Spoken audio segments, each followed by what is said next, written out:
आज हमने मुख्यमंत्री से इस्तीफा दे दिया। ये नौबत हुई है कि ठीक नहीं चल रहा था। आज हमने इस्तीफा दे दिया। अब ये जो भी सरकार थी वो समाप्त कर दिया गया।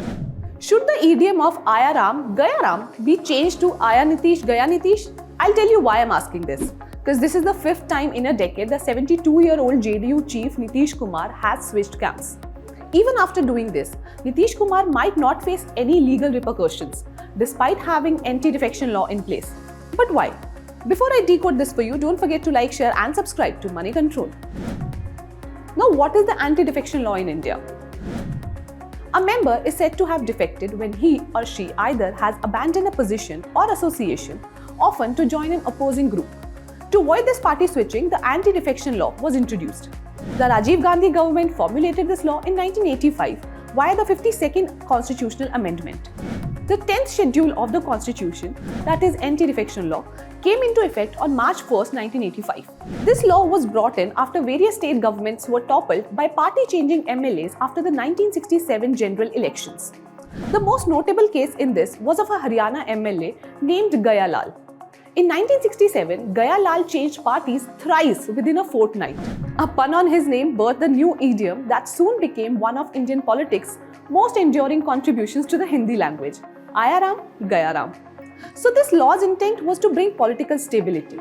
It was also brought to deter the evil of political defections by legislators motivated by the lure of office or other considerations, and set out provisions for disqualification of elected members on the grounds of defection to another political party.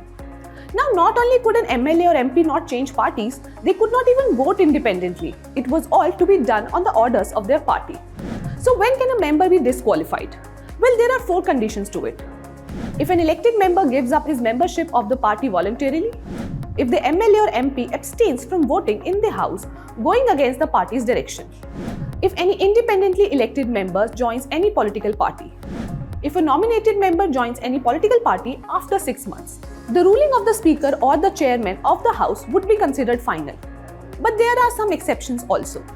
The law brought in the 1/3 rule, which means that a defection by 1/3 of the elected members of a political party was considered a merger and thus would not be subject to the provision of the law. However, in 2003, the then Atal Bihari Vajpayee government, via the 91st Constitutional Amendment, made a change, requiring at least 2/3 of the party members to avoid facing anti-defection charges during a split. It consists of the process by which legislators may be disqualified on grounds of defection. This will be taken forward when a member of the House moves a petition against a certain defecting member. The law ensures that a member does not violate the mandate of the party, and if he does, he may lose his membership of the House. Well, this is applicable to both the Parliament and the state assemblies. And this is what happened in the Maharashtra Assembly too, when CM Eknath Shinde faction had rebelled from the Thackeray government and managed to take a majority of the party's legislators to their side, leading to the fall of the government. While Shinde claimed he had 40 MLAs with him, speculations were that the number was closer to 2 dozen. That was far short of the 2/3 of the Sena's tally of 55 MLAs and 37 MLAs that Shinde needed in order to be not disqualified. Shinde then formed a government with the BJP and later joined hands with the breakaway faction of NCP led by Ajit Pawar. After a lot of arguments, Assembly Speaker Rahul Narvekar is yet to give his verdict in the disqualification case of Shinde and Shiv Sena MLAs. हम ही को हरवा के हमारा ही vote लेके जीत गए। अब आजकल बोल रहे हैं मर जाना कबूल है, उनके साथ जाना हमको कभी कबूल नहीं है। ये अच्छी तरह जान लीजिए। Now, why is Nitish safe?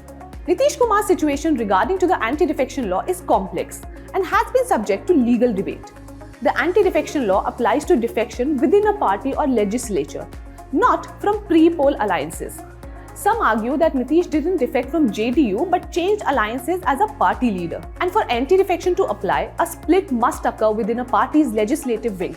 Currently, there is no documented split within the JDU legislature party in Bihar.